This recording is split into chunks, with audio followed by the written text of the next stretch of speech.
contrarian, leave it to contrarian badass Reggie Middleton. He called the housing crash. He called the collapse of Bear Stearns and Lehman Brothers and the crisis in the Eurozone banking system. Reggie Middleton. The flyer that I sent out to everybody had some charts on it. Did anybody glance at those charts? No? Comparison of indices with. Excuse me? There was a comparison of like S&P and Dash. And Right. What we did was we compared raw returns of the S&P 500 versus Bitcoin over the last 5 years. Since 2010, Bitcoin has risen 30,000%. Literally, 3 or 4 zeros.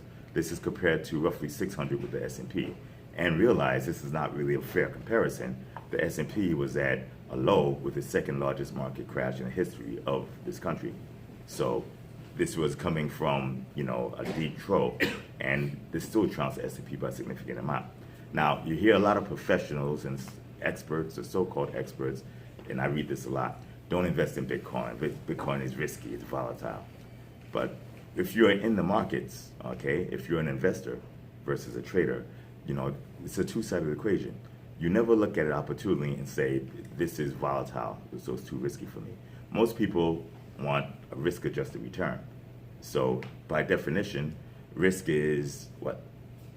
Deviation from expected returns. Yes. So he's in high school. So that's the academic answer, okay? But, I hate to blow you up, right? But deviation from expected return is risk. But suppose you expect the return to be here, okay? I'm a long-only investor, and we have a deviation from its expected return. And my investment goes up here. Do I have a problem? No. Am I smiling? But using the academic definition, this is a very risky asset. If it does this, and it goes up higher and higher and higher, these upward increases are calculated along with the downward increases as deviation from the average of what I expect, and it's calculated as risk academically. In reality, I'd take risk like that all day if I had the choice. So what you want to do from a realistic perspective is you want to filter only downside. You want to filter upside deviation out and then use only downside as a calculation of risk. And there's an academic formula called the Sortino ratio that does that. Okay, so now if you focus on only downside risk, you only consider risk something when you lose money. Now this only applies if you're a long-only investor. If you go long short or you're a short investor, then his answer is much more akin to what I think would be the correct answer. But most are long only, especially buy and hold. So if you adjust for risk, and the so-called professionals are correct, you would never want to touch Bitcoin. So Bitcoin was up 30,000% over the last, 7 years? Okay, but if you adjust for risk, it should be a no-go. Adjusted for risk, Bitcoin beats every single major asset class out. All of them. All commodities, S&P 500, the LSE, Tokyo Stock Exchange, you pick any major one. Dash, which has less of a full return, and Dash is a version of Bitcoin that's perfected in terms of a lot of the problems that you have with Bitcoin, such as relatively long settlement times. Dash is fairly quick, it's a bit more private, etc. The Dash has been going up, not quite as sharp as Bitcoin, but has very, very little downside risk, downside deviation. Dash has the best risk-adjusted return of any asset that we've looked at. Basically, it almost steadily goes up, okay? You take a collection of these digital assets and you adjust them for risk, and they've outperformed everybody on this floor. This is no leverage whatsoever, okay? This is a hedge fund hotel, by the way, if anybody wondering why I'm saying that. So I'd say about 70% of the occupants on this floor are hedge funds. Now, this is just investing in these, okay, just buying them and holding them over the long term. So if it's so wonderful, why isn't everybody doing it? I mean, if you think about it, if you have a digital portfolio hedge fund and you just bought everything, you do a fairly good job. If you really understood the space and were able to selectively pick and choose the best performers, you'd have numbers that should attract every single dollar on earth. Assets under management of what? 4 trillion. So why doesn't everybody invest in it? Does anybody invest in digital currencies? 1, 2, 3, 4, 5. Okay, 6. Okay, so I know. Well, he has a digital currency fund. So that would be cheating. Okay, why do you do it? Oh, I just bought some a long time ago. Okay. I had a student that was buying. How did it perform relative to? Oh, it's a 5X. Excuse me, 5x. Yeah. Okay, and even adjusting for I risk. just hope I can get them out of the vault if they're in, if I remember all the passwords. Yeah, that's a problem. I actually forgot a password this morning. It was, I'm getting old, so don't do that. Store your password. One reason why a lot of institutions don't invest in them is because when Bitcoin first became popularized, if you know the media, and those who are in the media, please excuse me, but the media business model is mostly advertising run. Subscription models have gone to the wayside since Google, zero cost everybody. And so with that advertising model, you need to get a lot of eyeballs. In order to get a lot of eyeballs, oftentimes, you need to shock somebody, okay?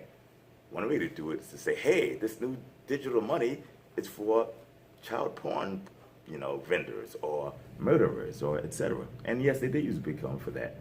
But the most prevalent currency used for child porn and for hits and for murder is the US dollar. But nobody poo-poos the US dollar. The second most liquid crime currency would be the euro. And then the yen and then the pound. But nobody has a problem with that. But they picked Bitcoin, which is so far down on the totem pole, because it generates eyeballs. Those news articles were the first glimpse that most people had of Bitcoin. So instead of learning it the way I did, where I went to primary sources and I saw, independence for money center banks and inherent, transportation rails and programmability, other people see child porn and, Mt. Gox, etc. They say you could get Bitcoin is hacked often. Bitcoin has never been hacked once. It is probably the most secure technological innovation that we know of, and a lot of extremely intelligent and capable minds have tried. Mt. Gox was a management failure. They did a very bad job running the business and collapsed. They got robbed. The technology worked exactly as planned.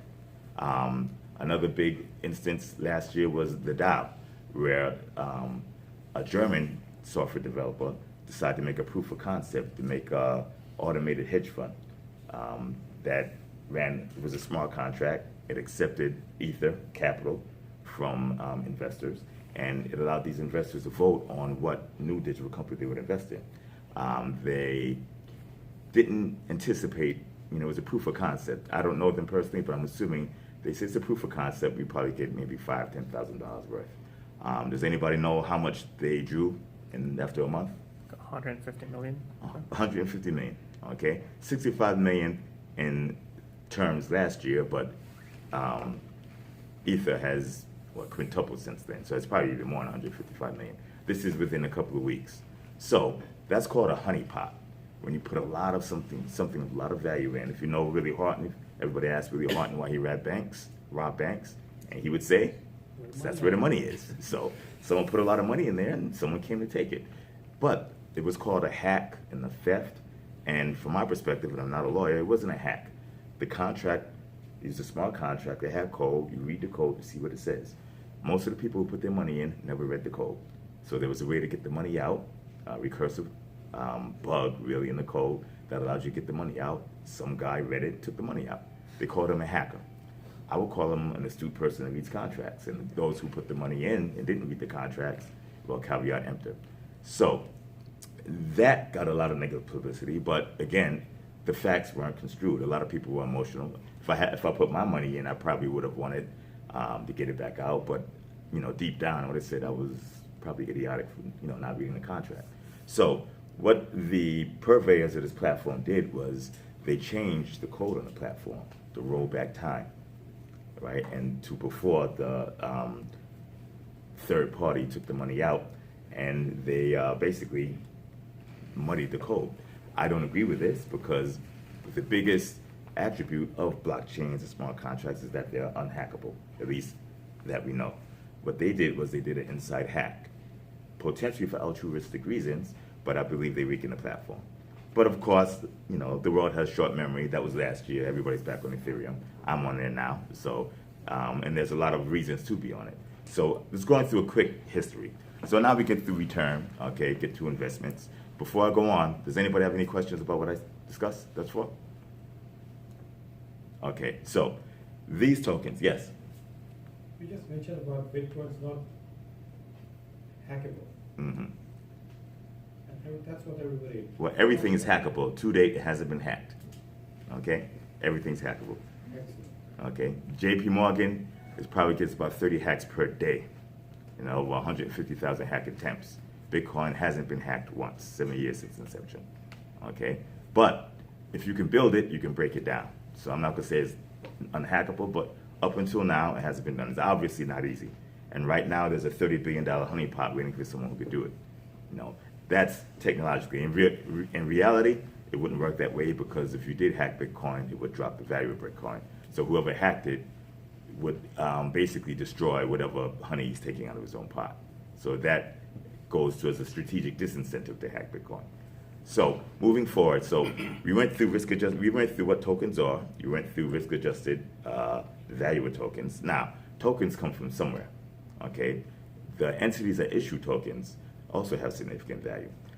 The first two entities, Bitcoin started literally from a white paper.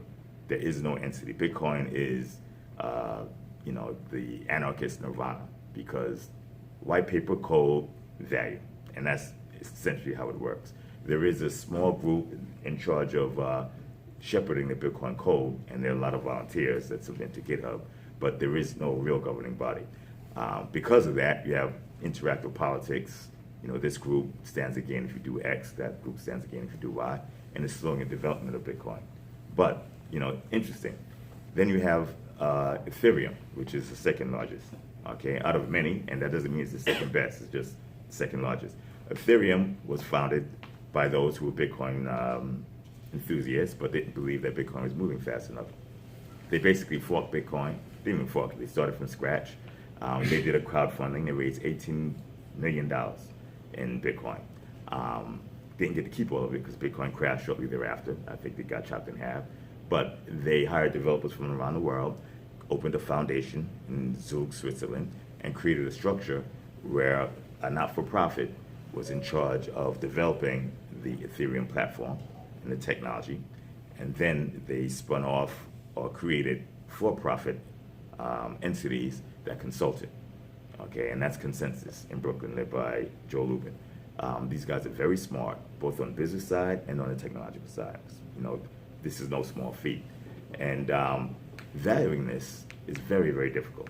You know, if you're the typical analyst, you know, CFA, you're thinking in terms of comparative values, DCF, earnings, you know, revenue growth margins. That's not the way it works. One reason is when you create a platform, you don't want to make money. You don't want to charge profit because if you do, you slow the adoption of the platform. You know, the more something costs, the less people would buy it. The cheaper something is, the faster it spreads. Perfect example would be Google.